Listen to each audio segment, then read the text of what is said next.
Chapter 201, Northern Sea Ice Palace, 2. We were slowly approaching the island where the Northern Sea Ice Palace was. The Frost Veil Sea, vast and bitterly cold, stretched endlessly around us. It never fully froze over, summer kept it from turning into a solid wasteland of ice, but the water was still sharp enough to bite at the skin. It was the sea that separated the eastern continent from the northern continent, mirroring the Luthdal Sea that separated the eastern continent from the southern continent. And then, there was the island. It loomed before us, snow-covered and silent, a frozen graveyard where no living thing, including mana beasts, stirred. The first thing that stood out was the spire. Or what was left of it.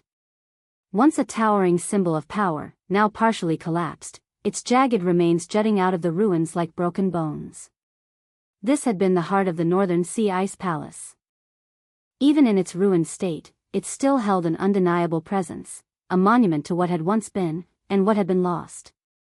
Our ship slid to a stop at the island's edge, the automated systems humming softly as it powered down. "Walk?" Serafina asked, her voice quieter than usual. I nodded. As we stepped onto the snow-covered shore, I felt the tension in her body, a weight pressing down on her as she took in the place she had spent her entire life avoiding. "Mother," she whispered. Her breath curled into the freezing air, her face slightly flushed from more than just the cold. "Sarah," I said softly. Our hands brushed against each other. I didn't think, I just reached out, intertwining my fingers with hers, grounding her. She looked at me, lips pressing together, and nodded. "I'm here," I said. And together, we walked forward. The land of the Northern Sea Ice Palace stretched before us. Technically, the sect had controlled the entire island, but the outer banks had been stripped bare. No buildings remained here, only remnants, shattered stone half buried in the snow, foundations of structures long since torn apart by time and war. We reached the ruined city, and Serafina exhaled a whisper. A ghost town. She wasn't wrong. It was like walking through a post-apocalyptic ruin, except this wasn't fiction. The snow covered everything, softening the destruction, but the damage was everywhere. Collapsed rooftops, shattered walls, streets littered with the remnants of a once thriving civilization. More than a decade had passed since the Shadow Seekers had done this. And yet, it still felt fresh. For Serafina, this was a childhood ripped away. For me, it was something else entirely. I could feel it. The moment we stepped deeper into the ruins, something stirred at the edges of my senses. Since creating Erebus, I had grown closer to death itself. It was no longer just an abstract concept, it was something I could feel in the air, in the ground, in the very fabric of this place. And even without using Lucent Harmony, I could tell. This island was steeped in death. A massacre had happened here. Instinctively, I activated Lucent Harmony. My black star stirred, like an ember catching wind. My breath hitched. For a moment, the world around me shifted, the ruins felt thicker, the air heavier, as if something unseen still clung to this place. The echoes of what had happened here refused to fade, lingering like ghosts in the cold. "Arthur?" Serafina's voice pulled me back. She squeezed my hand slightly, grounding me this time. "Nothing," I said, though I knew it wasn't. Because this place, these ruins, this was more than just a tragedy. This was a warning. The Northern Sea Ice Palace had been one of the strongest forces outside of the 7 superpowers. It had been thriving. And yet, it had been wiped out. Because of the miasmic species. Because no matter how powerful humans became, no matter how much we fought back, this was the future that awaited us if we didn't stop them. "Arthur, do not be lost in the sea of death," Luna's voice murmured in my mind. I exhaled, forcing my breath to steady. Lucent Harmony flickered out. It wasn't needed. I wasn't here to observe the dead. "I remember this place well," Serafina said, her voice quiet. "I used to play here when I was younger." I nodded, letting her speak. Serafina's mother had been the palace lord of the Northern Sea Ice Palace. Unlike now, when she spent most of her time in Mount Hua, she had once belonged to both worlds. She would split her time between the two, standing between her father's swords and her mother's ice, trying to be both. Rachel Creighton was order incarnate, the saintess. Cecilia Slatemark was chaos incarnate, the arch-witch. And Seraphina Zenith was meant to be both blossoming and frost, a bridge between Mount Hua and the Northern Sea Ice Palace. She had succeeded, to a degree. Her ice crystal jade body was a marvel, one of the strongest elemental gifts of her generation. But it had limitations. She hadn't nurtured her ice enough. There had been no one left to guide her. And that was why we were here. We walked in silence, wandering through the ruins as the sun dipped lower, the sky bleeding into shades of deep blue and violet. The cold bit at the air, crisp and sharp, the snow crunching softly beneath our boots. Finally, as the first stars began to flicker above, Seraphina slowed her steps. "I think that's enough for today," she muttered. She reached for her spatial ring, pulling out the high-tech tents we'd be using for the night. They unfolded sleekly in her hands, lined with heat regulation systems and reinforced alloy poles, nothing like the traditional canvas structures of the past. But before she could set them up, I stopped her. "Sarah," I said. "Come with me for a bit." She tilted her head but didn't resist as I took the tents and stored them in my own spatial ring. "Where are we going?" she asked as I led her through the snow-covered forest. I didn't answer. She didn't press. The trees stretched tall around us, their ancient trunks wrapped in layers of frost, their branches bowing under the weight of ice that had settled there for years, maybe decades. The air was still, thick with the kind of quiet that only places touched by time and loss could hold. Every step we took crunched against the snow, the sound swallowed by the vastness of the abandoned land around us. And then we stepped into the clearing. Seraphina let go of my hand. For a moment, nothing happened. The world remained silent, frozen in time, the snow undisturbed except for our footprints. The clearing stretched wide before us, an expanse of untouched white beneath a sky shifting between twilight and night. Then the ice flies rose. It started as a ripple in the air, almost imperceptible, a shiver that ran through the frost-laden ground, a pulse just beneath the surface. And then, all at once, the stillness shattered. 1,000 lights, maybe more, burst into the sky, the ground itself seeming to exhale as the first wave of glowing cyan creatures lifted from the snow, their soft, flickering light illuminating the clearing like 1,000 tiny stars breaking free from the earth. More followed, an endless tide of drifting luminescence, rising higher, moving in waves, their delicate forms pulsing with life. The air filled with their silent dance, a slow, weightless ballet, each icefly leaving behind faint trails of light that shimmered in the cold. They weren't fireflies, weren't bioluminescent drones engineered in some sterile lab. They were something else entirely, something natural, something untouched by the war, by destruction, by time itself.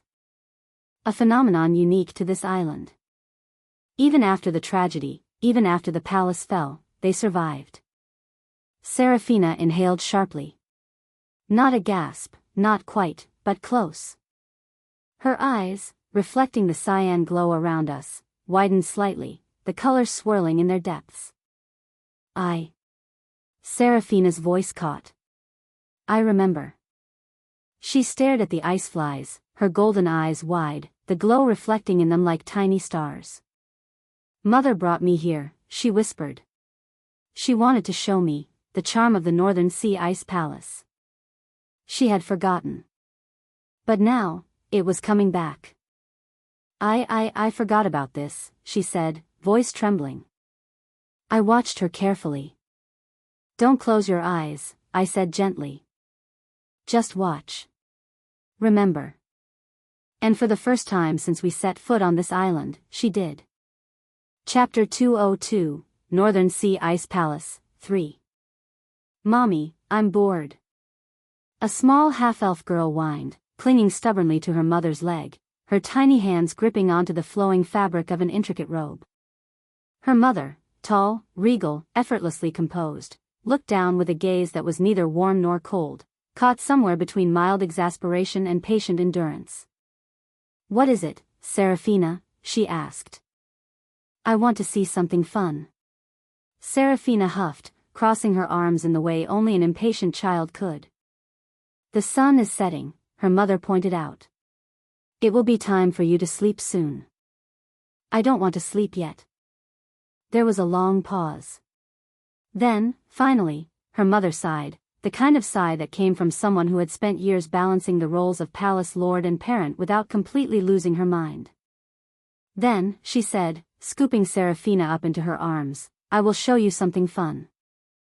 Serafina wiggled in protest. She was too old to be carried, but as they moved, her complaints faded. People bowed as her mother passed, warriors and mages alike dipping their heads in reverence to the Lady of the Northern Sea Ice Palace. And then, she gasped. Her mouth fell open. Her protests vanished. The sky had darkened, but the world had lit up. Glowing creatures floated gently through the air, their cyan light flickering like tiny captured stars. Hundreds of them, maybe thousands. Ice flies. Serafina's eyes, wide and shining, were the exact same shade of blue as the light surrounding her. "Wow!" Her mother watched, a small, almost imperceptible smile tugging at her lips. "Beautiful, isn't it?" she asked. Serafina nodded furiously, her excitement bubbling over. "This is but one of the wonders of the Northern Sea Ice Palace," her mother said, looking down at her daughter. In that moment, the coldness in her gaze melted, just slightly.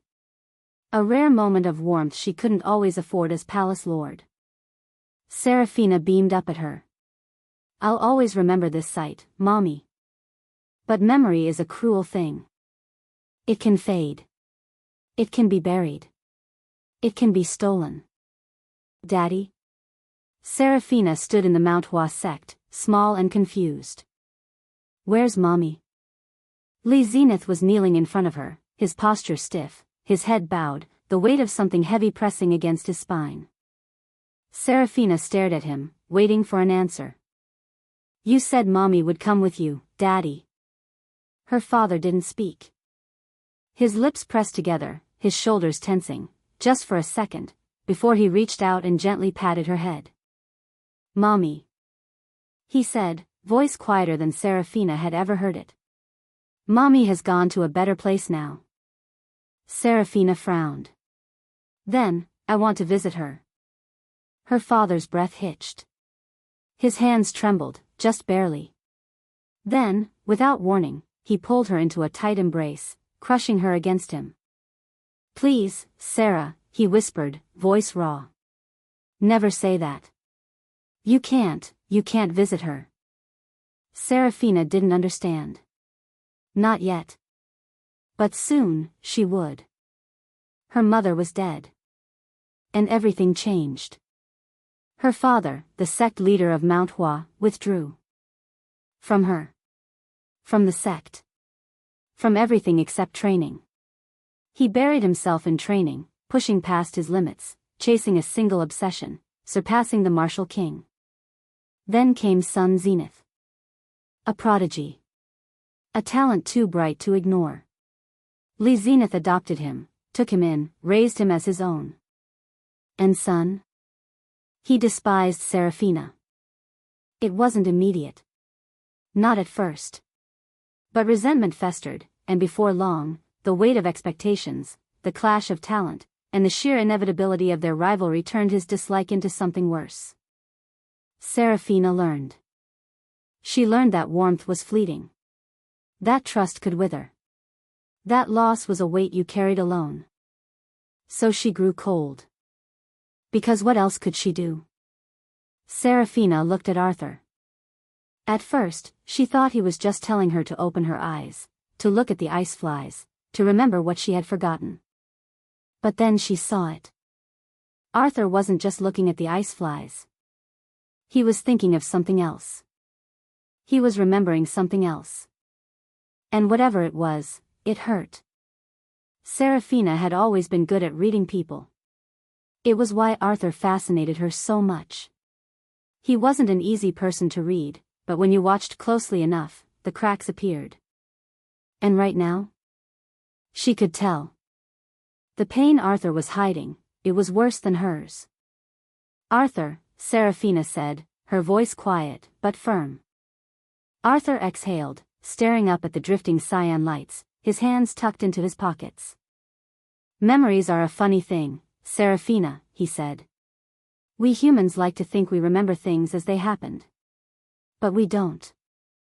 We're biased.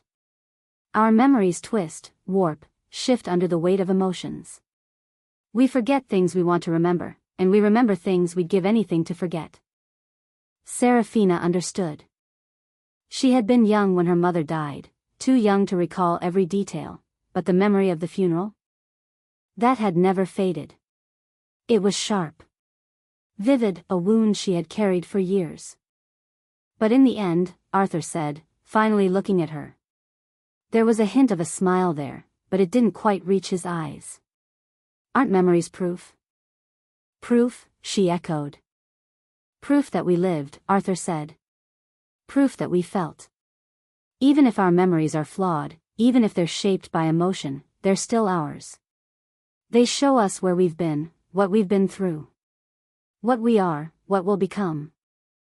Serafina's fingers curled slightly.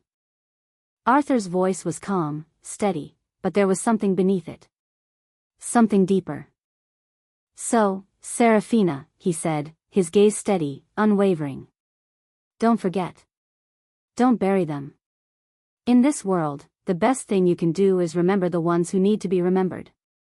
She watched him for a long moment, the ice flies flickering around them, their soft glow reflecting in both their eyes.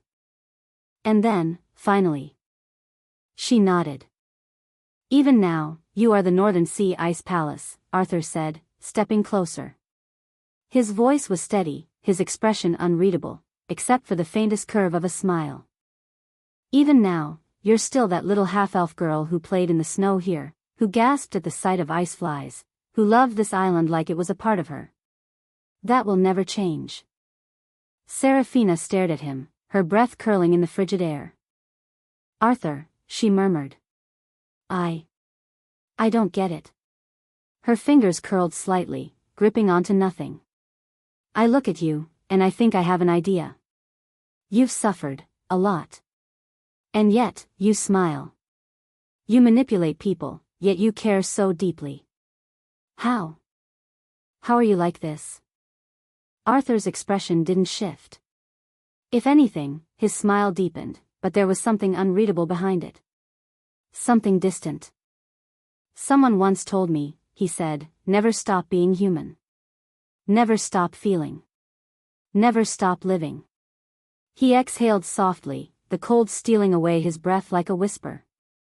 So I do. As long as I'm alive, I feel. I may use people to protect those I care about, but I'm also the one who will protect them when I can. Serafina didn't look away. Truth. Everything in her told her he wasn't lying. Every instinct, every observation, every quiet moment she had spent watching him, trying to unravel what made him Arthur Nightingale. And wasn't that why she had fallen in love with him? Serafina clenched her fists. I don't care, she thought. I don't care if he's not the second hero. He doesn't need to be. Because there is no one more like a hero than Arthur in my eyes. Even if she was wrong. Even if she was biased. It didn't matter. Slowly, she dropped to one knee in the snow. Arthur's eyes widened. Serafina? Serafina Zenith, she said, her voice steady, unwavering, swear to be Arthur Nightingale's knight. Arthur stared. Serafina, what? He cut himself off, visibly flustered. What are you doing? A knight's vow, Serafina replied simply. I may not be a knight in title, but I wield a sword. And I swear it to you. I want to fight for you. With you. Forever. Her words were quiet, but absolute. Because Serafina had made her choice. She couldn't imagine fighting for anyone else. Arthur let out a breath, running a hand through his hair, clearly exasperated. "Don't be my knight," he muttered, shaking his head. Before she could respond, he reached down, gripping her arms, and pulled her up. Her breath hitched, her cheeks turning red, not from the cold, but from the sudden closeness. "Knights can't do that with their masters, you know," Arthur muttered, and the teasing smirk on his face made her entire body heat up. Seraphina narrowed her eyes. Then, before Arthur could react, she grabbed onto his shoulders, wrapped her legs around his waist, and kissed him. Deeply. The second time she kissed Arthur. And as she felt his arms tighten around her, Seraphina made another vow. She would always be his sword. Chapter 203, Northern Sea Ice Palace, 4. I let go of Seraphina, both of us gasping for breath. The cold air bit at my skin, but it didn't matter, my face felt hot. Seraphina, too, seemed to realize exactly what position we'd ended up in. Her legs were still wrapped around my back, her body pressed close. A heartbeat later, she swiftly pulled away, and I gently set her back down on the snow-covered ground. She looked at me, eyes unreadable.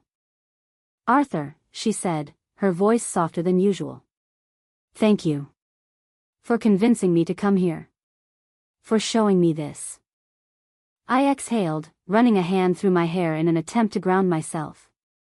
"Well, it's not over yet," I said. "There's still more to see."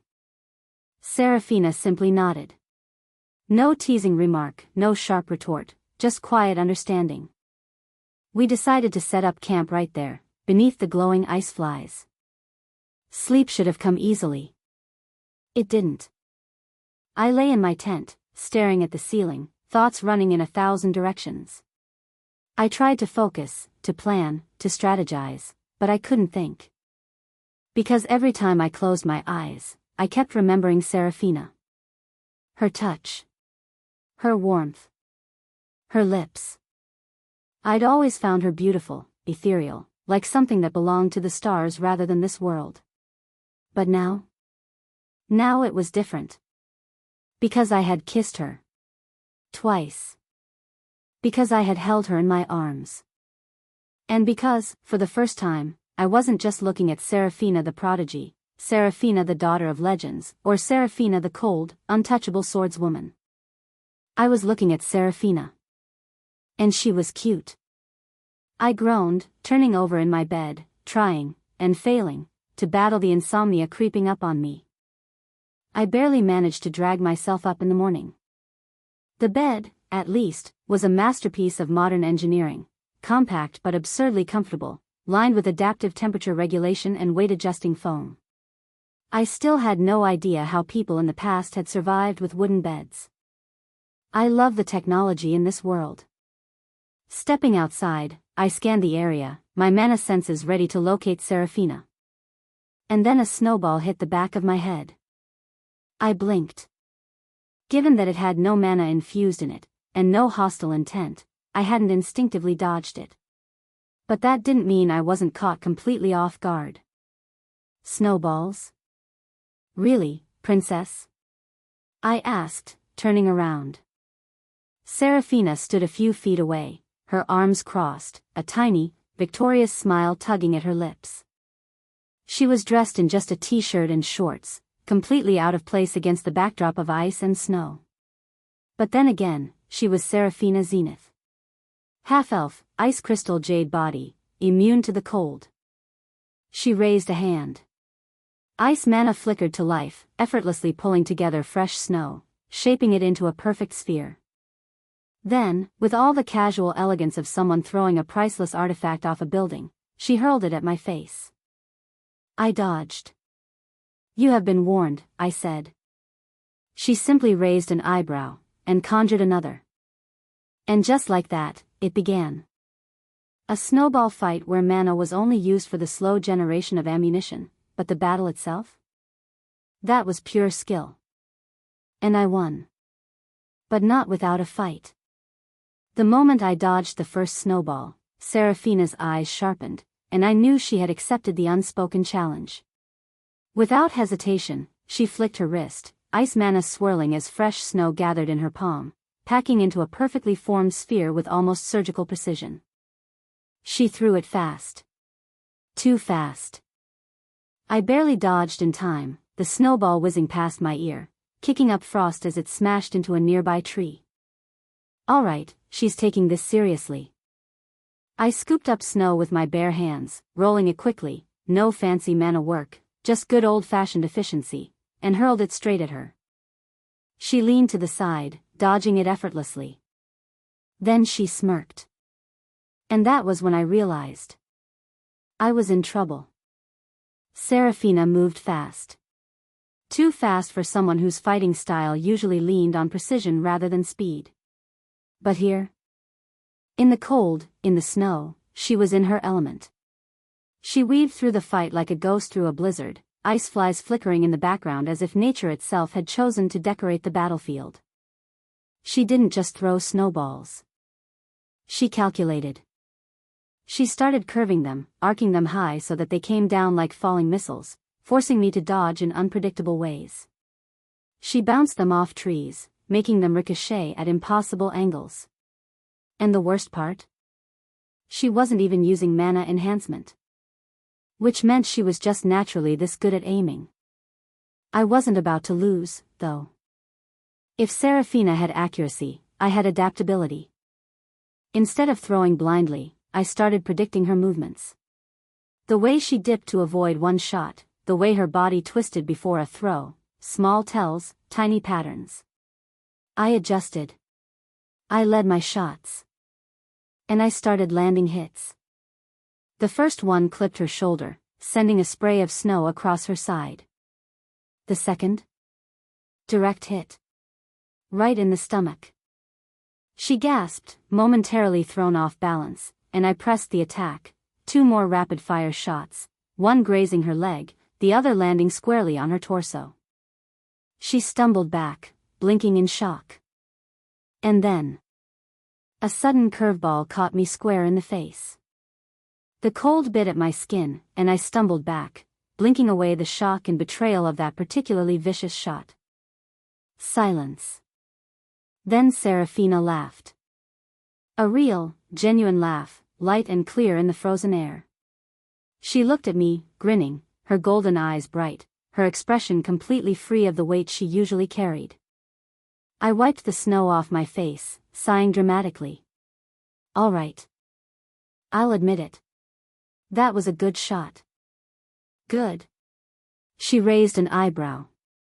That was perfect. I shook my head, rolling my shoulders. Sure. But in the end? I smirked, dusting the last of the snow off my jacket. I still won. Seraphina, however, seemed to have developed an alternative interpretation of the outcome.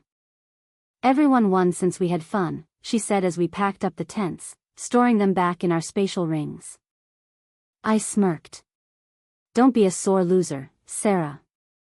She narrowed her eyes at me, expression flat. You're awfully smug for someone who got hit in the face twice. Strategic sacrifices, I said, brushing a bit of lingering snow off my sleeve. A small price to pay for victory. Seraphina sighed, shaking her head. Fine, champion of snowball warfare, where are we going now? The center, I said. Her expression shifted. Slightly. A flicker of something unreadable. You mean, the main palace? I nodded. Yeah, I said. There's something important there. She didn't argue. She didn't need to. Instead, we walked. The ruins of the Northern Sea Ice Palace stretched before us, a stark contrast of untouched white snow and the wreckage of what had once been one of the strongest sects in the world. But as we moved deeper into the island, something became increasingly clear. The main palace hadn't just fallen. It had been annihilated. At a distance, it still had shape. Still held the outline of what had once been a grand fortress of ice and magic, carved by elven hands and reinforced by the finest architects of the era. But up close? It was wreckage. Massive pillars, cracked and broken, their once flawless carvings eroded by time and war. The great entrance hall, where mages and warriors once gathered, was now nothing more than a skeletal structure, its towering ice walls fractured, its supporting beams snapped, its very foundation split like a wound in the earth. The staircases, which had once spiraled up in elegant arcs, now hung precariously, some half collapsed, others leading to nowhere but open sky. The ceiling was gone. Completely. Only shattered remnants remained, jagged edges framing the cold sky above. And at the very heart of the ruin, the throne room. Or what was left of it. The seat of power, once belonging to the palace lord of the Northern Sea Ice Palace, was now nothing but a fractured platform. The throne itself toppled, cracked down the middle, its intricate elven craftsmanship almost unrecognizable beneath layers of ice and decay. The sigils of the sect, once glowing with mana, were faded, their enchantments long since burned out. Seraphina walked beside me in silence, her fingers grazing the frozen remains of a collapsed wall. "It's worse than I thought," she muttered. I didn't say anything. Because we hadn't even reached the most important part yet. "Can you sense it, Luna?" "Yeah," she responded. "Let me guide you." I nodded inwardly, letting my mana flow under her direction. There was something here, something beneath the ruin, buried under the weight of time and tragedy. "Erebus," I murmured, activating loosened harmony. A rift tore open in the air beside me, dark and seamless, as Erebus stepped through, his skeletal form emerging like a shadow given shape. "Erebus," I said, keeping my voice even. "You'll follow Seraphina's orders. Use bone armor on her, help her." Erebus bowed. "Yes, Master." Seraphina crossed her arms, watching as crimson bones shot toward her. They wrapped around her body like a second skin, forming a protective layer, not cumbersome, but reinforced, designed for resilience. She tilted her head slightly, examining the armor with wary curiosity. "That's serious?" "Well, yeah," I said. And then, the world around us warped. The air rippled, twisting at the edges of reality, as if we had stepped across an unseen threshold. The ruins blurred, the shattered palace flickering, one moment solid, the next shifting, like a mirage threatening to vanish. Seraphina tensed. I turned to her, smiling slightly. "How do you feel about a dungeon dive?" Her usual composure broke. Her ice-blue eyes widened, her mouth opening slightly in shock. "Oh. Right. I probably should have explained that part first." Chapter 204, Northern Sea Ice Palace, 5. What exactly were dungeons? The simplest answer. A mess of spacetime nonsense held together by monsters and bad luck. More specifically, dungeons were hotspots for mana beasts, places where the very fabric of reality twisted itself into a knot, creating pocket dimensions separate from the world outside. Step into one, and you weren't just walking into a cave or ruin, you were entering something entirely different. Something that shouldn't exist, yet somehow did. Dungeons were ranked from 1 star to 9 star, just like mana beasts. Except 1-star dungeons didn't actually exist. They were more of a footnote, a theoretical baseline, like writing level 1 in a game where the tutorial tried to kill you. The real dungeon started at 2-star and climbed up to 9-star, each one home to a boss monster matching its rank and a horde of weaker creatures swarming within. And if the boss died? The entire dungeon collapsed. Which led to the biggest mystery of dungeons: why did killing a single mana beast unravel an entire alternate dimension? It wasn't like the boss was actively holding the dungeon together, it didn't expend mana to stabilize the warped space. It just existed, and somehow, its death was enough to tear reality apart from the inside out. Theories existed. Some claimed dungeons were born from supernatural events, places where mana had warped so violently that it folded in on itself, creating a self-contained bubble of chaos. Others suggested they were simply natural fluctuations of spacetime, like wrinkles in reality that happened with or without the boss monster inside. The second theory made more sense, mostly because dungeons kept appearing all over the world, too frequent to be caused by some ancient catastrophe every single time. And the dungeon that had formed here, in the ruins of the Northern Sea Ice Palace? It was a 6-star dungeon. In the novel, she had conquered it alongside Lucifer, back when she was already at low integration rank. And even then, it had been laughably easy, barely a challenge for her, and even less of one for Lucifer, who had been even stronger. But now? Now, we were much, much weaker than that. I was at white rank. Seraphina was at high silver rank. A full 2 ranks below where she had been in the novel when she first faced this place. Which was why I handed Erebus over to her. She needed the boost. Not because she was weak, because this dungeon wasn't meant to be cleared by me. This was her trial. I was just here to support her. What we wanted from this dungeon wasn't just survival. It was the reward, the Ice Crystal Lotus, the lost treasure of the Northern Sea Ice Palace. Somehow, it had escaped destruction. Or rather, it had been absorbed by the dungeon, pulled into this warped pocket of reality when the palace fell. That lotus wasn't just a relic. It was the key to Seraphina's future. If she obtained it, it would grant her enlightenment, sharpening her understanding of her own gift, Ice Crystal Jade Body. Right now, she could already balance the 2 opposing concepts of freezing and blossoming, but this would push her beyond balance. This would merge them. Not just as 2 coexisting forces, but as a new concept entirely, one she could wield as her own art, independent of Mount Hua's teachings. She had done it in the novel, but much later. This would let her do it now. And that changed everything. Arthur. Seraphina's voice pulled me from my thoughts. I turned to her just as she tensed, her gaze flickering forward. What is? Focus, I said, cutting her off. I lifted a hand, pointing ahead. She followed my gaze. Then she saw them. A dozen 4-star presences, their mana signatures prickling against our senses. Silverback wolves. Large, muscular, their fur gleaming like polished steel beneath the dim dungeon light. Their eyes glowed with predatory hunger, low growls rumbling from deep within their throats as they paced forward, circling, assessing us. Seraphina inhaled sharply, steadying herself.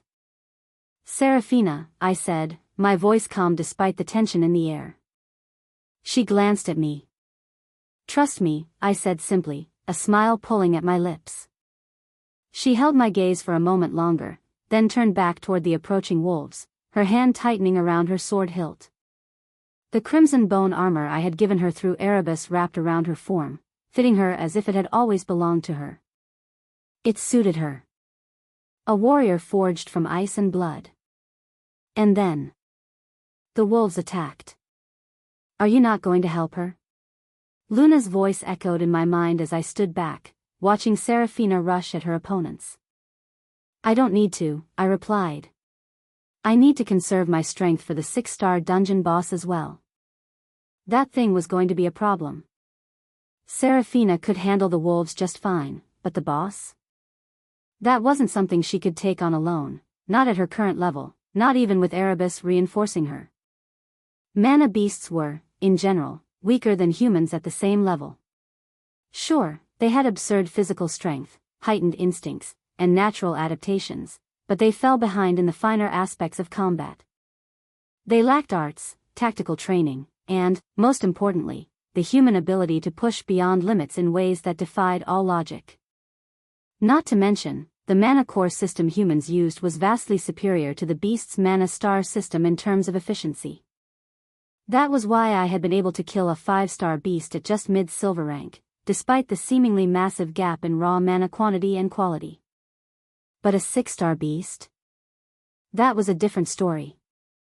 The jump from white rank to low integration rank was where mana underwent the most drastic transformation, a full 10-fold increase in both power and capacity. The boss of this dungeon had been weak for its level, which was why Seraphina had been able to slaughter it easily in the novel when she had already reached low integration rank. But right now? With her at high silver rank and me at white rank? Even together, it would be a challenge. The wolves, though? Seraphina made short work of them. Her blade flashed, and with it, the air filled with a flurry of cyan plum blossoms, manifestations of her sword intent, blooming midair before slicing through the pack like razors. She moved like flowing water, weaving effortlessly between the wolves, her strikes both precise and merciless. Every step was calculated, every movement part of an intricate dance of death. Her swordsmanship was beautiful. Sharp yet delicate. Precise yet fluid. It carried the very spirit of Mount Hua, a balance of grace and lethality, of elegance and destruction. She didn't just cut down her enemies, she painted the battlefield with their demise.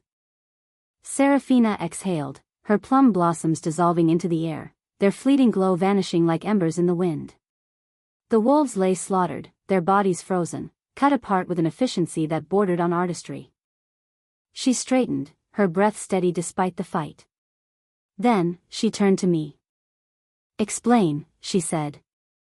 No accusation. No anger. Just calm suspicion, sharp and measured. I walked up to her casually, hands in my pockets, as if we weren't standing in the middle of a dungeon filled with unknown threats. 6-star dungeon, I said. There's something here that we need to get for you. Her gaze didn't waver. How do you know? Her voice was smooth, but I could hear the shift, doubt creeping in, wrapping around the edges of her words. And, well, fair. It wasn't exactly normal to randomly drag someone into a sealed-off dungeon in the ruins of their dead mother's palace and just so happen to know that there was some once-in-a-lifetime treasure waiting at the end. I looked at her, considering my next words carefully. I couldn't tell her the truth. That I had transmigrated from another world. That I had read this life as a novel before waking up inside it. That to me, she had once been just words on a page before becoming something much more. The answer should have been simple. I should lie. It was the safest option. The smartest option. But I thought back to her kneeling in the snow, ready to vow herself to me. She had trusted me. I should trust her. So I will tell her a white lie with a secret of mine. I bonded with a Qilin, I said finally. That's where Lucent Harmony comes from. As you know, a Qilin can read the flow of fate itself, which is why I know about this place. Seraphina's eyes widened. Her ice-blue gaze searched mine, assessing, analyzing. Then, after a long moment, she tucked a strand of silver hair behind her slightly pointed ear, exhaling slowly. Thank you for telling me, she said. I smiled. I trust you like you trust me. She said nothing, but I saw it, the way her shoulders relaxed, the way the tension in her stance cooled, just slightly. Because even if she trusted me, this whole situation, a dungeon, on a sealed-off island, that I somehow knew about but never mentioned before, had left her on edge. Now, at least, she had an answer. Let's go, Seraphina said. And together, we stepped deeper into the unknown. Chapter 205, Northern Sea Ice Palace, 6. Arthur lied to me. Seraphina walked beside him, her steps light against the ground, but her mind was anything but still. She could tell. Somewhat. Not quite. It wasn't obvious, even to her. No, it wasn't a lie. Not fully. It was something blurred, something between truth and deception, woven together so seamlessly that most people wouldn't have noticed at all. But Seraphina wasn't most people. So she picked it apart. Arthur had said 4 things. 1. A Qilin can read fate. Which was also a well-accepted and documented fact about Qilins. 2. Arthur bonded with a Qilin. 3. Lucent Harmony was the beast will of that Qilin. 4. Because of that, Arthur knew about this dungeon. The first? True. Well documented. Accepted fact. A Qilin was one of the few creatures in existence that could perceive fate itself. The rest? They were trickier. If Arthur really had bonded with a Qilin, it would explain how he unlocked Lucent Harmony so late. Gifts usually awakened before someone reached yellow rank. Arthur had already been at silver rank when his manifested. That wasn't normal. Then again, bonding with a mythical beast wasn't normal either. The Viserians were the only ones known to have done it. They had built their entire empire around the fact that they had bonded with Tiamat, a radiant dragon, granting them draconic traits and unmatched power as a result.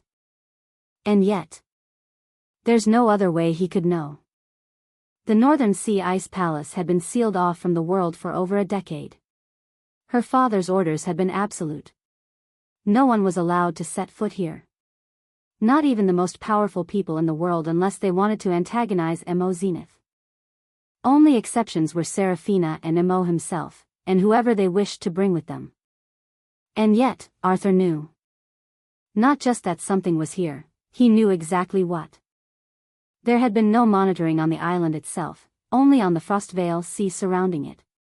Meaning, the only way Arthur could have found out was if someone had broken her father's decree, come to this island, discovered the dungeon, and spread the information. But no one had.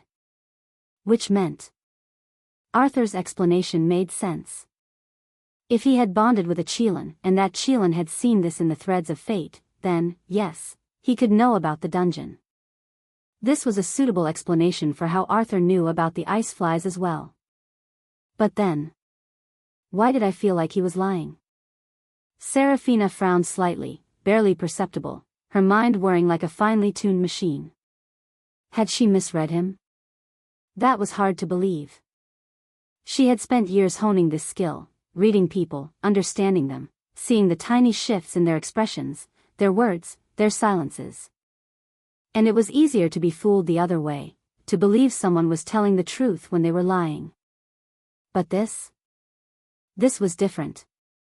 Arthur's words had been too careful, too smooth, like someone who had practiced telling just enough truth to be believable. Which meant either 1. Arthur had somehow learned about this dungeon another way, and was using the Qilin as a cover. 2. Arthur was telling the truth, but there was something more he couldn't, or wouldn't, say. Seraphina glanced at him from the corner of her eye. He looked completely at ease, walking ahead, hands in his pockets, eyes focused on the path forward. Like a man with no secrets at all. But I know better than that. How did you meet the Qilin? Seraphina asked.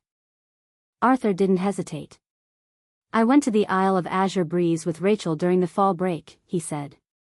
During the fight against the 5-star storm serpent that evolved into 6-star abyssal tide serpent, I was lucky enough to meet Luna. She found me interesting and chose me. Seraphina watched him carefully. Lie mixed with truth. The kind of lie that was too carefully measured, just enough reality to be convincing, just enough fiction to conceal whatever he didn't want to say. She tested the waters. Does that mean you're the one destined to be the emperor of the world? Qilins only chose individuals with the fate to rule. They didn't make mistakes. They didn't hedge their bets. If Luna had chosen Arthur, it meant she had seen something in him. And Seraphina? She could believe it. At White Rank, he had created a lich. He wielded both White Star and Black Star, even if they came from Lucent Harmony. His swordsmanship was better than even Lucifer's, and his ability to read people, to plan ahead, to manipulate a battlefield like a chessboard? It was monstrous. Arthur was more than capable of rising to the top. He tilted his head, considering her words. Then, finally, he said. Perhaps. His voice was light, casual, unreadable. Luna didn't specify. Seraphina's expression remained calm, but internally. Another lie. Unlike his previous answer, which had been a mix of truth and falsehood, this one was completely fabricated. Which meant Luna had specified. Arthur knew exactly what his fate was. And if he was destined to become the emperor of the world, he would have just said so. He didn't like lying to her, he had made that clear. If the truth was something as simple as him being chosen for greatness, he wouldn't be dodging the question. Which meant his fate was something else entirely. Something he didn't want to tell her. Seraphina's mind churned, piecing it together. Arthur was intelligent, brilliant, even. He knew he couldn't lie convincingly in front of her. He had to know she'd see through it. So why do it? Why lie in a way that he knew she would catch? And then, suddenly, it clicked. He wants me to doubt him. Arthur wasn't just concealing information. He was guiding her toward a conclusion, one he couldn't say outright, but wanted her to understand. He wanted Serafina to understand him without him telling her directly. But why? What are you hiding, Arthur? She glanced at him. His expression was unreadable, his posture relaxed, his hands still in his pockets as he walked beside her like they were strolling through a city and not stepping deeper into a 6-star dungeon. But she knew better. So, for now, she said nothing. She would figure it out. "We're here," Arthur said, stopping in front of a massive stone door, its surface covered in intricate carvings of ice and swirling patterns of mana, long since dulled by time. Serafina halted beside him, eyes scanning the door, her breath curling in the cold air. "What's inside?" she asked. There had been no beasts guarding this place, no signs of a battle waiting for them. That was unusual. Arthur exhaled. "Luna told me it's a trial." "A trial?" Serafina's brows furrowed slightly. Not all dungeons were just lairs filled with mana beasts. Some, particularly those older, deeper, and more anomalous, contained spell array trials instead. And trials were always more dangerous. They weren't about fighting and winning. They were about enduring. And usually, they were mentally taxing rather than physical taxing. The existence of a trial means fewer beasts, which explains the fact that we only met a dozen 4-star beasts before reaching here, Serafina noted. Arthur nodded. "Do you know the nature of the trial?" she asked. His gaze flickered toward the door. "A difficult mental trial," he said. "It plays on your past. Makes you relive it." Serafina didn't flinch, but there was a quiet shift in her expression, something small, something almost imperceptible. It wasn't fear. But it was recognition. A test of memory. Of past pain and trauma. A trial like this wasn't just about facing enemies, it was about facing yourself and trying not to drown in your own past. She breathed in slowly, then exhaled, steadying herself, bringing her mind into sharp, controlled focus. Even though she was disciplined, even though she had honed her emotions to precision, there were still fault lines in her psyche. After all, she was still a teenage girl. Weak points a trial like this would target without mercy. If she wasn't careful, if she wasn't in complete control, it could break her. She wouldn't allow that. She couldn't. "Ready?" Arthur asked, his voice even. Serafina's eyes met his. His presence steadied her and calmed her nerves. She nodded. The door rumbled, its carved surface shifting, the ancient magic within it stirring as it began to open. They stepped inside. And the past swallowed them whole. Chapter 206, Northern Sea Ice Palace, 7. 2 ragged breaths echoed in the darkness. The only light in the room flickered weakly from a screen, casting jagged blue lines across the cracked floor. Aside from the uneven breaths, the only sound was the rapid staccato of typing, the frantic rhythm of desperation hammering against a keyboard. The boy's chest tightened as his fingers flew over the keys, his mind racing ahead, calculating exit routes, contingency plans, probability shifts, but none of it mattered if the footsteps kept getting closer. The girl beside him started, her voice barely above a whisper. He slapped a hand over her mouth. "Wait." His fingers moved one last time. A command executed. Somewhere, something exploded. The footsteps stopped. A voice cursed, followed by the sound of hurried retreating steps, a small victory, but a temporary one. The boy exhaled sharply, scanning the data on his screen. Finally, an opening. His shoulders slumped in relief as he snapped the laptop shut and picked it up by the handle on the briefcase. "Come on," he said, grabbing it and turning to the girl at his side. She didn't move. "I'm at my limit," Emma rasped, her voice thin and strained. Her disheveled hair clung to her sweat-slicked forehead, her skin pale from blood loss. The boy's jaw clenched. A bullet wound in the leg. She had been pushing through the pain for hours, but now, her body was giving out. "You can't be," he muttered, kneeling beside her, urgency creeping into his voice. "We'll survive together." Emma gave him a tired smile, but it was tinged with something heavy, something that made his gut twist. "We won't," she said quietly. "You're brilliant, but even you can't make the impossible happen." He gritted his teeth. "That's wrong." His hands curled into fists. "I calculated everything. My commands, my predictions, they were perfect." His breath hitched. If only I were older. Stronger. If I had just a little more time." Emma's fingers twitched. She reached out, brushing her fingertips against his clenched fist, her touch light, fragile. "You're too smart for your own good," she whispered. "Even the gods above would be envious of your talent."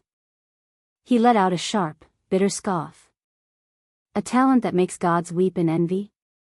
His voice wavered, raw with frustration. "What's the point of talent if I can't protect you?" Emma's expression faltered, just for a second. "Power," he whispered, his voice trembling. "If I just had power. I would have." His breath hitched, his mind racing through all the paths, the strategies, the alternate possibilities. But none of them mattered.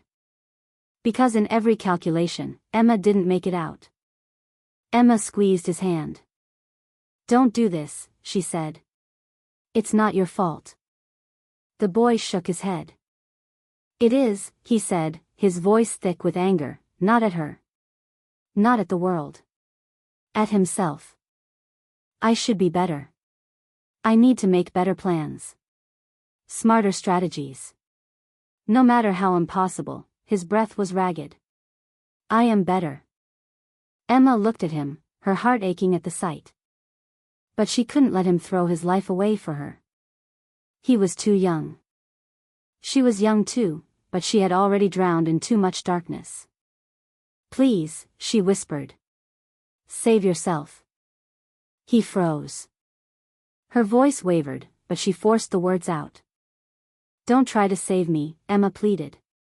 "I told you before. I used you. You don't get it, do you?" Her voice cracked.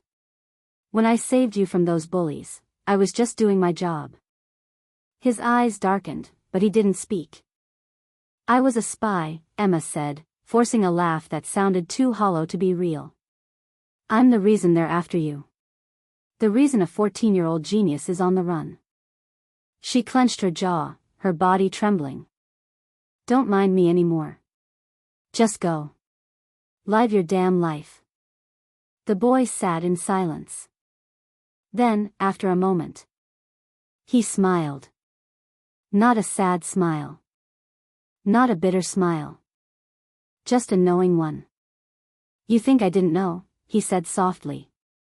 Emma's breath caught. "I knew," he said, shaking his head. "From the moment you saved me, I knew you weren't doing it out of goodwill." Emma stared at him, her lips parting slightly, but no words came out.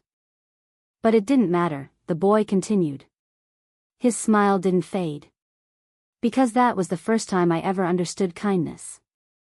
Emma's heart twisted. "The time we spent together," the boy said, his voice quiet but steady. "Tell me, Emma." His eyes locked onto hers, sharp and unwavering. "Was it just me? Was it all for nothing?" Emma couldn't breathe. Because she remembered. Their days. Two outcasts, one a spy, used and discarded by the world's most powerful agencies, the other a genius whose very existence invited hatred and envy. Their time together. Their laughter. Their stolen moments of peace. Could she really say it was nothing? Emma's throat tightened. "Yes," she forced out. "I don't care about any of it. I was just doing my mission." She clenched her fists. "Even now, I'm just doing my duty." She let out a hollow, shaking laugh. Look at me, I slowed you down, right? She gritted her teeth. I did my job. I did my job. The boy didn't flinch. He just kept smiling. You're lying. Emma froze. The boy's voice was gentle. Certain. Unshaken. Those days, they meant everything to you too. His fingers curled around hers, firm, steady. So we'll live. Together. Don't lie to me now, Emma whispered. Her voice was hoarse, her breath shallow, but her gaze burned with a finality that made Arthur's stomach twist. You know it won't happen. Arthur didn't respond. Because he knew. She had always been able to read him, to see past his walls, his calculations, his endless plans. And now, in this moment, she saw everything. I can't give you up, Emma, he said, his voice cracking. Giving you up is like giving up myself. I just can't. Emma grabbed his collar, yanking him forward, forcing him to look at her. You must. Her hands trembled against his shirt, but her grip was ironclad. Even if you somehow pull off a miracle, even if your genius mind outplays every agent on this goddamn planet, her breath hitched. I'll die anyway, Arthur. The words punched through him like a bullet. I need treatment now, and you can't get us both out in time. So, finally, please. Please leave me. Live. Arthur's entire world cracked at the edges. His throat burned. His chest felt tight, like something was caving in. Emma was crying. She never cried. Don't waste more time, she sobbed, gripping his shirt as if trying to anchor herself. Don't die for me. You can't. I won't allow it. Arthur opened his mouth. He had to say something, had to stop this, had to. Emma kissed him. For just a second, time froze. Her lips were cold, but her touch was desperate, like she was burning the moment into him, carving it into his memory. Then, she pulled away. This is goodbye, she whispered. And before he could even react, she shoved him backward. Arthur stumbled, his heart slamming against his ribs, panic ripping through him as Emma turned. And ran. Emma. Arthur chased her, his mind working at light speed, his eyes scanning every possible escape, every last-second solution, but the distraction he had created earlier had scattered the agents, moved them out of the way. The two of them burst onto the rooftop. And suddenly, there was nowhere left to run. Emma skidded to a stop at the edge of the building, her hair whipping in the wind. Arthur stopped a few feet away. His chest heaved. Emma, he said, his voice barely above a whisper. She turned to look at him. And she smiled. Live for us, Arthur, she said. Her voice was soft, but it carried through the wind like an unbreakable command. His breath caught.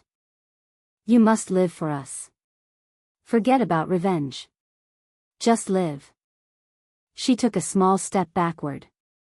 That's revenge enough, she continued, against a world that wants to use you. Arthur moved, but too late. And please. She whispered. She let go. Be happy. She fell. Arthur lunged to the edge, his fingers grasping at nothing, his breath caught in his throat as Emma plummeted. Her figure growing smaller against the sea of lights below. He couldn't breathe. His vision blurred. And for the first time in his life, Arthur's calculations failed him. That was the day Arthur lost Emma. Because he was too weak to save her. Chapter 207, Northern Sea Ice Palace, 8. Serafina was somewhere else entirely, back in a memory as sharp and biting as the frost in the air. It began with laughter. Soft, clear, like ice chimes tinkling in the wind. It echoed through the grand halls of the Northern Sea Ice Palace, a place of shimmering cold and breathtaking beauty. In her mind's eye, she saw her mother moving through those halls, her presence commanding yet elegant, her footsteps barely making a sound against the polished floors of enchanted ice. Sculptures lined the corridors, serpents twisting in frozen coils, wolves locked mid-leap, plum blossoms caught in an eternal moment of bloom. The palace was a wonderland. It was a place where the air itself carried a quiet melody, where the walls seemed to glow under the pale northern lights, where her mother's laughter turned the winter cold into something warm and alive. Serafina, small and bright-eyed, had once followed at her mother's heels, trying to step exactly where she stepped, her little feet crunching in the snow-dusted halls. Her mother's hand was warm as it closed around hers, her voice a gentle hum of stories and promises. One day, this palace will be yours.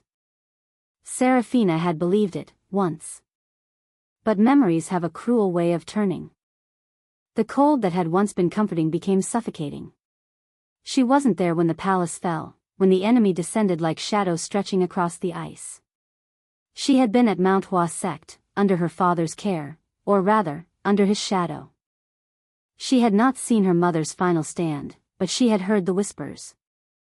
A storm of ice and steel. An explosion of magic that could have frozen the stars themselves. A final, desperate defense. And then, nothing. Gone. The news reached Mount Hua like an avalanche. A few words, spoken too quietly to hold the weight of what they carried. Her mother was dead. Her home was gone. Her father, her indomitable, untouchable father, did not look at her when he heard the news. He did not gather her into his arms, did not kneel to meet her gaze. He had simply turned away. From that moment on, he barely saw her at all. Serafina could count on one hand the number of times her father acknowledged her in the following years. He was consumed by something greater now, a singular, all-devouring goal. The martial king.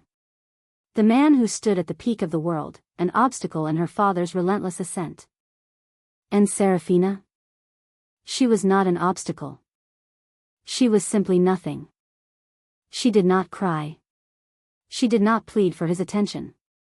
She did not demand to be seen.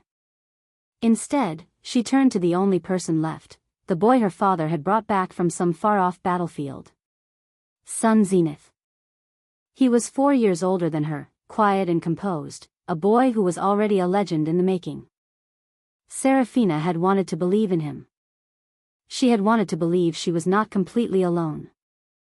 She found him alone one day, standing beneath the great plum blossom tree in the sect's courtyard, where the pink petals fell like slow-moving snow. In her small hand, she held one of those petals, soft, delicate, the very symbol of Mount Hua's philosophy. She stepped forward, gathering her courage. "Son," she said, offering the flower. For a moment, he looked at her. And then, smack. His hand knocked hers aside, the blossom tumbling to the ground. He stepped on it, grinding it into the dirt without a word, before walking away. Serafina did not move. She did not cry. She only looked at the crushed petal beneath his heel, her hands curling into fists. She was 6 years old. And she understood then that she had no brother. That was the last time she reached for him. The years passed. Serafina was not alone, not truly. Her uncle was kind, and the elders adored her, but she always felt it, the emptiness where a father's love should be. The absence of warmth in a home that was never really hers. By 15, she was admitted to Mythos Academy. The best academy in the world. Her father had barely acknowledged the achievement. Son had set records. He was the youngest ascendant ranker in history. His name was whispered with awe, his future already decided, a ruler, a kingmaker, a monster among prodigies. By comparison, Serafina's accomplishments meant nothing. She did not care. She was strong. That was all that mattered. Then, she arrived at the academy, and she met them. The monsters of Class 1A. Rachel Creighton, the Saintess of Order. Cecilia Slatemark, the Arch-Witch. Lucifer Windward, the Prince of Prodigies. Ren Kagu, the War-Born. Jean Ashbluff, the Necromancer Prince. Ian Vizirian, the draconic heir. And at the very bottom of that list, Arthur Nightingale. She did not pay him much attention at first. Rank 8. Weak. Forgettable. She assumed he would be replaced soon, relegated to Class B where he belonged. But he wasn't. He grew stronger. Faster than anyone expected. She watched as he drew Rachel's curiosity, Cecilia's amusement, Lucifer's cautious respect. She began to see it, the way he moved, the way he spoke, the way he never seemed quite what he appeared to be. Arthur Nightingale was not weak. He was something else entirely. A puzzle, more enigmatic than the prodigies who had already been written into history. And Serafina? She was intrigued. She was confused. And, though she did not know it yet, she was falling into his orbit. Love was a mysterious thing. Sometimes it crept up like a slow-burning ember, warming gently before you even noticed. Other times, it struck like a sudden storm, all-consuming, impossible to ignore. The only constant truth about love? When you love someone, truly, your desire to be theirs outweighs everything else. Serafina fell in love with him. Looking back, it felt inevitable. Arthur Nightingale. The man who kept defying expectations, who refused to be ordinary, whose very presence bent the world's narrative around him like a gravitational pull. His care for her, hidden beneath layers of wit and steel, unraveled her defenses in ways she hadn't expected. His voice, his presence, the way his azure eyes held her in their quiet depths, as if whispering that she belonged there, with him. She wasn't the only one. She saw it. She felt it. Arthur kept rising, like the tide, relentless and undeniable. He dethroned Lucifer windward, the man who had seemed unshakable, and in that moment, Serafina had almost given everything to Arthur. Almost. But not quite. It was only when he returned to Mount Huasect, when he stood before her again, when he spoke with that same quiet certainty, not demanding, not pleading, just being there, that she understood the full weight of her feelings. And then, he brought her here. To the place where her mother had died. The island she had never returned to. The trauma she had buried, the pain she had ignored, the memories she had locked away, all of it should have crushed her under its weight. But with Arthur, it didn't feel heavy. With Arthur, it felt light. With Arthur, everything felt right. She took a step forward, her breath catching as a figure emerged from the mist of memory. Platinum hair, almost silver, flowing like silk. Ice blue eyes, Serafina's own eyes, but wiser, older, holding warmth where hers held frost. Her mother. Not truly, of course. Just an illusion, woven from magic and longing. But for a moment, just a moment, it didn't matter. Serafina's hands trembled at her sides. "Mother," she whispered. The illusion did not speak, only watched her, the way she used to, calm, patient, understanding. Serafina swallowed. Her voice wavered, but she pressed on. "I am not a bad daughter for wanting to move on, am I?" The illusion tilted her head, silent. Serafina clenched her fists.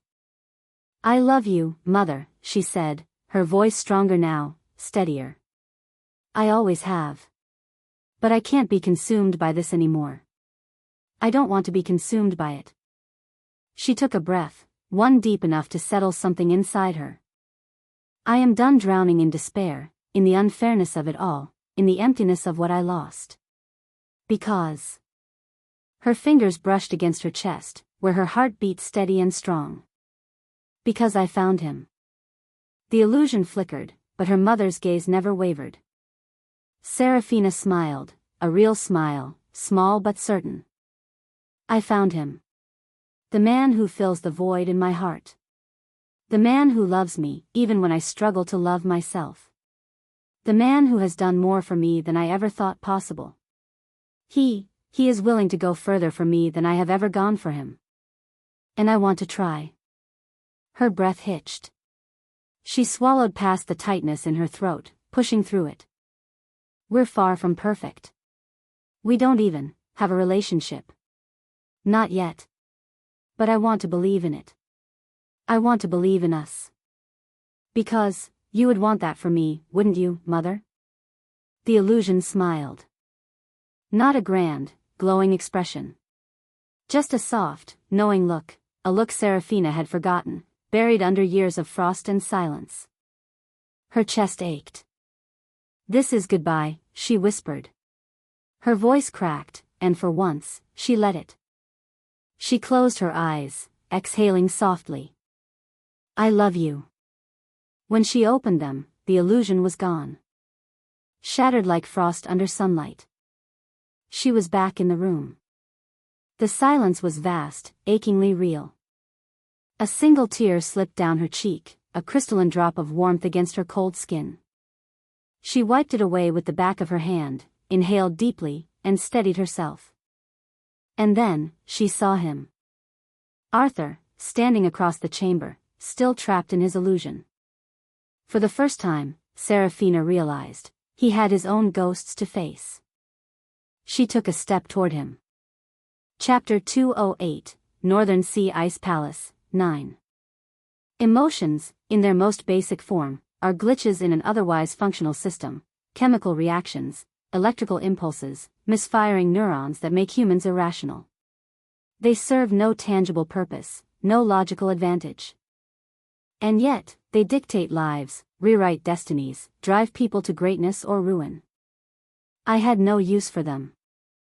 At least, that was what I told myself.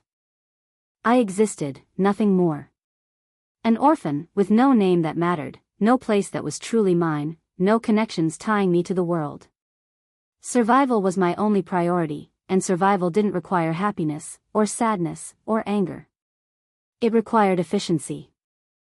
And so I trained myself to be precise, calculated, detached. Pain. Pain was irrelevant. Loneliness? That was simply an absence of people. Suffering? A temporary state of being. I was gray. Not black, not white, just gray, a shadow blending into the background, watching, observing, learning what made the world spin. I made an effort to fit in. Humans demanded it. If you did not act correctly, they noticed. So I tried. I spoke when spoken to, I mimicked their words, I calculated the correct responses. But I was always off. Just slightly. Enough for them to see the gaps, the pieces missing from whatever it was that made people people. And so, I became an outcast. Then she came along. Emma. I remember the moment exactly. A simple event in a school hallway, familiar, predictable. A boy's hand grabbed the collar of my shirt, forcing me against a locker. He spoke, though his words hardly mattered. A threat? A demand? An insult? All of it was data, input with no real consequence. I did not react. That was incorrect, apparently. The second boy swung his fist. I calculated the movement, the trajectory, the speed at which impact would occur. It would hurt, but pain was just a signal, a thing to be noted and ignored. Then, she intervened. Emma stepped in between us, her expression unreadable for a fraction of a second, before she smiled. Not a friendly smile, not a kind one. It was calculating, as though she was measuring her options, assessing the risks. She was not a savior, not a hero stepping in for justice. She saved me because she had something to gain. I knew it. I could see it. And yet, even if her reasons were wrong, even if they were selfish, she had still extended her hand. Kindness. Not the idealized kind found in old stories, not the pure and selfless kind people like to believe in. No, this was practical kindness, transactional kindness. It was the first time I had encountered it so directly. Up until then, every human interaction I had observed was self-serving in one way or another. People lied, they manipulated, they used others to advance themselves. Kindness, I had thought, was just another weapon, a tool to gain something. But receiving it,